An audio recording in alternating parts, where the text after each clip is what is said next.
Sa number 2,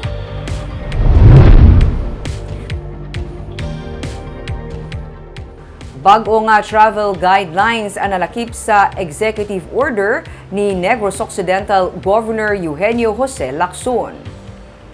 Sa mga magapadulong sa probinsya gikan sa Manila suno kay Lacson, ang pasahero pwede nga mag-present sa negative RT-PCR test o kun rapid antigen test o kun RAT result. Ang negative RT-PCR test result valid sa sulod sang 72 hours humalin sang ginpatigayon ang swab sample extraction. Ang RAT naman valid sa 48 hours humalin sang ginpatuman ini sang isa ka DOH accredited clinic o kun laboratory. Suno kay Lacson, kung hindi makasarang ang pasahero sang anuman nga test o kung may kabudlayan sa pagkuha sini, pwede nga sa ila na nga pag-abot sa airport o kung sa puerto sila magpa-test. Suno sa gobernador, ila lang nga iga-indicate ini sa ila nga pag-apply sang S-Pass.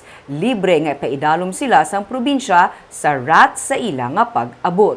Napaidalo man sa Alert Level 2 ang NCR, pero luyag sang gobernador nga mapabilin ang amo nga protocol. So they can choose either of the two tests. They can secure that at the point of origin, or if not, manifest that upon arrival at the seaport or airport, they are willing to be tested. I prefer to continue to observe the real status especially in the National Capital Region. There are also other provinces that are common areas, no, like Laguna and Batangas. They are still under level 3. So I prefer to keep this protocol and let us just observe what happens next in the National Capital Region.